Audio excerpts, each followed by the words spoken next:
विराज बैठ, प्रसन्न हो? हाँ, नहीं, ठीक ही रहना चाहिए। हम आपको अपने प्रभु का विधान बताते हैं थोड़ा सा।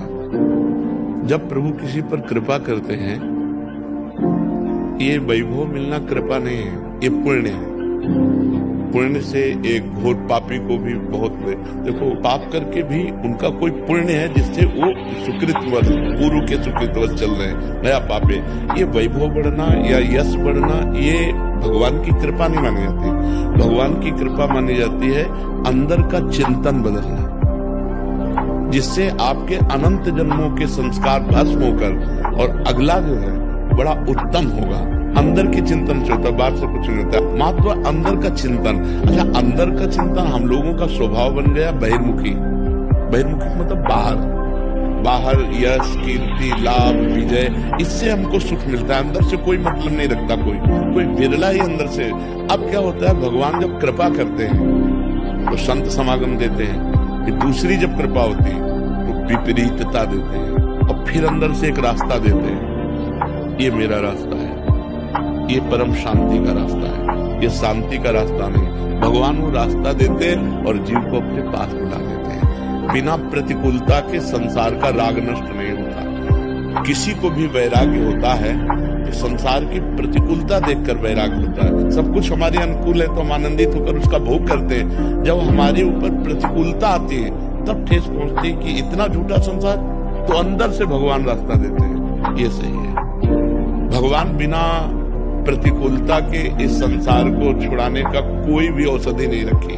आज तक जितने बड़े महापुरुष हुए हैं, जिनका जीवन बदला है, उनको प्रतिकूलता का दर्शन करके बदला है। तो कभी प्रतिकूलता आए उस समय आनंदित हो कि मेरे ऊपर अब भगवान की कृपा हो रही है, कि मुझे सतमार्ग में चलने की प्रेरणा मिल रही है। अगर सतमार्ग छूटा हो, ये सब तो एक सेकंड के लिए आप विचार कीजिए। अब अपना सुधार कर लो, अपने जीवन को सत्य में ले आओ, तो अगला जो होगा वो बहुत जोर का होगा। चाहे जन्म हो श्रीवान, कुलवान, धनवान, वैभव संपन्न ऐसे, और भक्ति की अनुकूलता, भक्ति की अनुकूलता, खास बात श्रीवान, धनवान, कुलवान नहीं, खास बात भक्ति की अनुकूलता। अगर इस जन्म में भगवत प्राप्ति नहीं हुई तो भगवान श्री कृष्ण ने गीता में कहा है कि मेरे भक्त का नाश नहीं होता।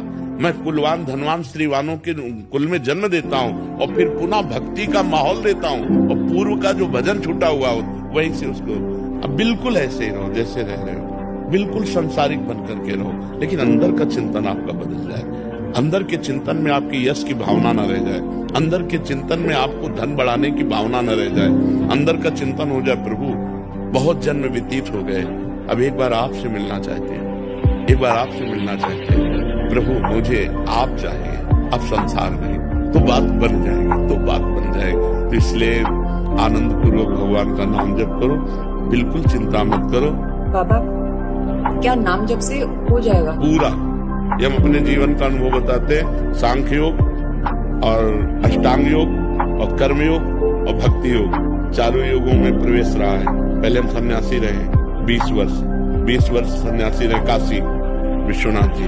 तो हम सांख्य योग, अष्टांग योग, जो अष्टांग योग है ना, अष्टांग योग, कर्म योग, इन तीनों को अच्छी प्रकार जान करके और फिर भक्ति योग में आए। स्वयं भगवान शंकर से बढ़कर कोई ज्ञानी तो नहीं ना, सनकादि से बढ़कर कोई ज्ञानी नहीं। वो हरि शरणम सनकादि हर समय जपते रहते हैं। भगवान शिव राम राम राम राम राम राम जपते रहते हैं। हम वृंदावन वासी प्रिया प्रीतम के उपासी, तो जो राम में राह है वही राह है, जो धा है ये रस देने वाली वस्तु।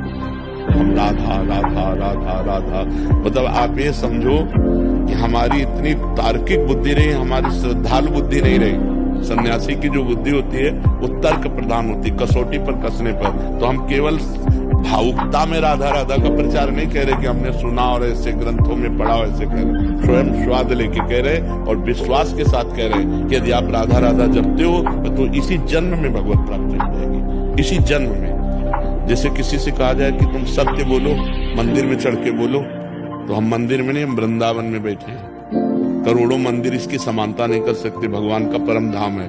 अगर राधा राधा नाम चल रहा है तो इसी जन्म में भगवत प्राप्ति हो जाएगी। हमारी आखिरी श्वास यदि राधा, तो मुझे श्री जी की प्राप्ति, भगवान की प्राप्ति हो जाएगी। इसमें कोई संशय नहीं और किसी साधनों की कोई आवश्यकता नहीं। आप केवल अंदर ही अंदर चलाइए और लिखिए। देखो, हम जो कह रहे हैं उसको समझो। बहुत अधिक नाम जपने की हमें चेष्टा नहीं करनी, कम संख्या हो लेकिन मन लगा करके हो। जैसे हम, अब देखो, आप लिखो राधा, अपने दिमाग में लिखो, खुले नेत्र लिखो, या बाहर देखो, दिखाई दे रहा है राधा लिखा हुआ, वही कान में सुनो राधा, वही अंदर उठाओ राधा, ये तीनों का एकाकार हो जाए तो ये करोड़ों नाम जप के बराबर है।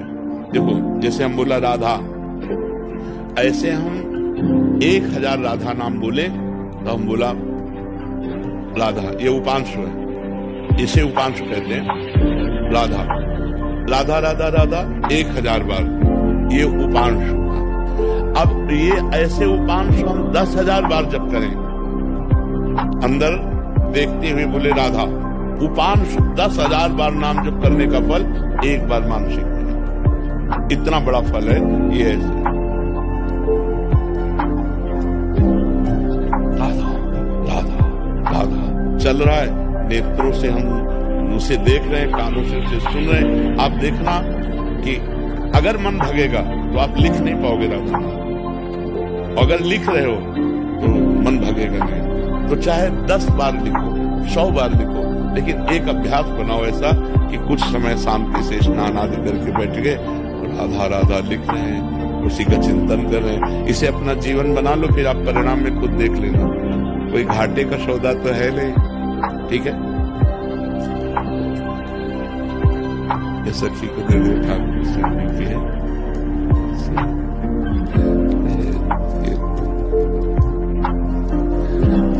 खूब आनंदित रहो, नाम जप करके।